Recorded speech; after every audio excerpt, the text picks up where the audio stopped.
Good morning. Heading back towards the car. We've got about 12 miles to go. Came up for a spot to get some water, so I thought I'd stop and show you a real pretty spot. Little waterfall there, cascading off the ledge. See the mountains off in the distance. Real pretty spot.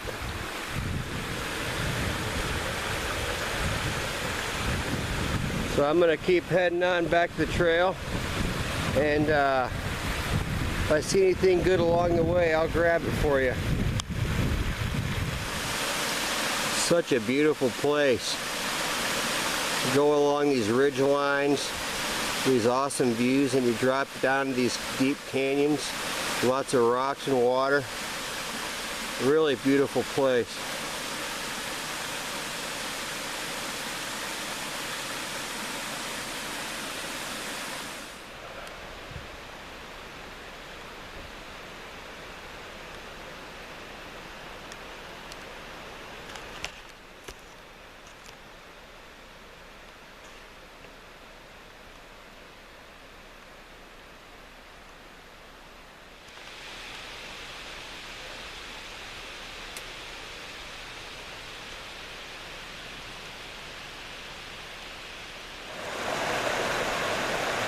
Hiking along the trail, along that ridge, I came along this ledge right here. It was straight down, right into here, and I'm greeted with this. I remember this coming the other direction. It was steep climb all through here. It's a good workout through here. So, having said that, I need to keep moving on.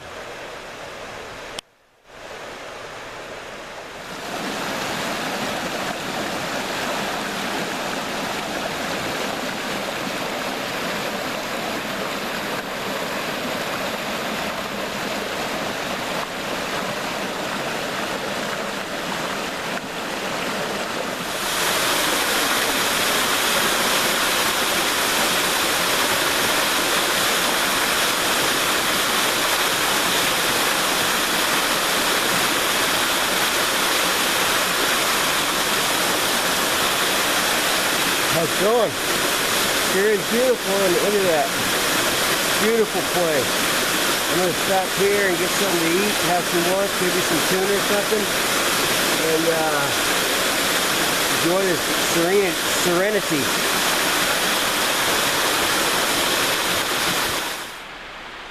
This is the new trail that they've taken, that they're bypassing that private property.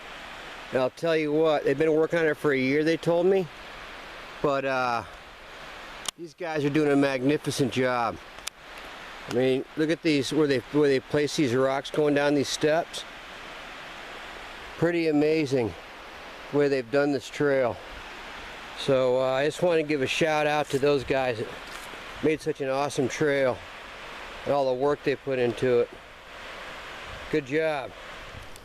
Well, about maybe a quarter the way back from the trail, after I got through that part where they're doing all that construction for the rerouting that trail, I got to the top and I went maybe 1/8 of a mile, and I got to another sign that said Dog Hole Trail, and it was a different trail. I didn't take this trail coming out, so I decided to take it going back, and this is one of the views off of the Dog Hole Trail.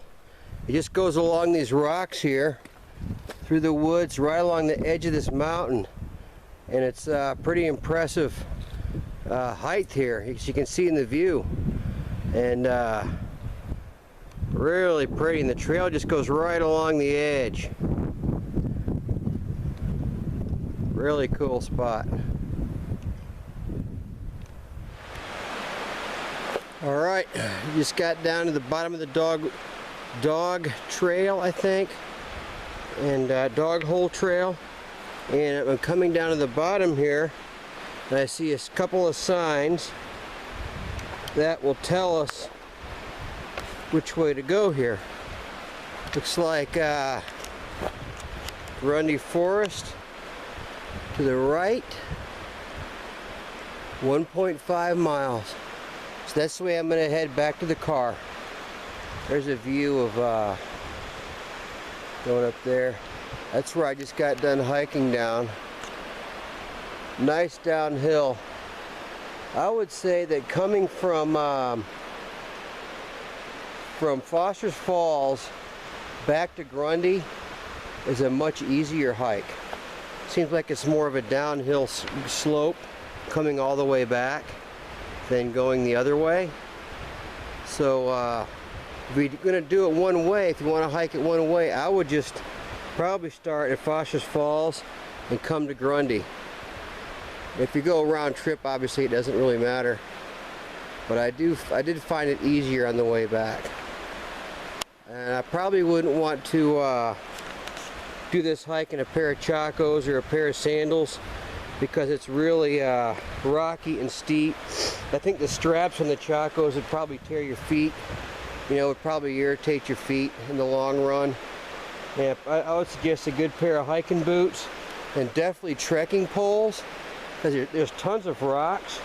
So I think the trekking poles that have a metal end probably would not serve you very well. I would probably go with like a walking stick with the rubber end. That would be great, or a trekking pole with a rubber end on it. I have these bamboo poles right here that you can see. You've probably seen them in some of the other videos coming on this hike. They're very stiff, they're light, and they're strong. And I use them to put my tarp into porch mode, which was awesome. So anyway, just wanted to give you some tips there. It's a full day. It's a full 8-hour hike going either direction, and you can't hike in between. So you got to plan to make the long hike. So, and it is heavy. I wouldn't go with a heavy backpack just because of the elevation gain. You're going up and down all the rocks and all that, especially where the new construction is on the trail. I would suggest just carrying a light pack. If you have to have food sent over the other side, do that. But it's I'd go light. I'd go light and have some fun and wear a good pair of hiking boots. So that's my take on it. And just like I was saying, it seems easier coming back from Foster's Falls.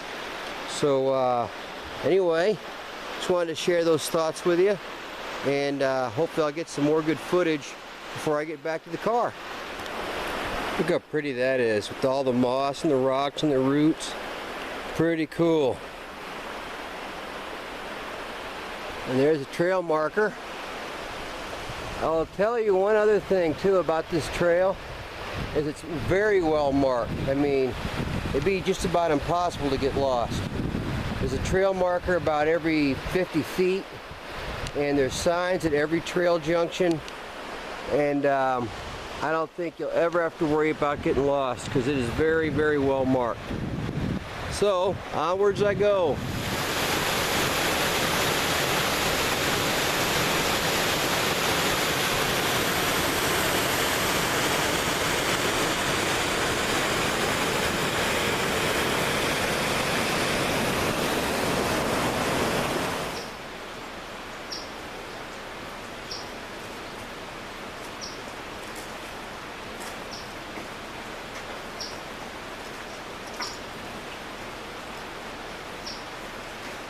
Well, thanks a lot for tuning into the Mountain Ripper.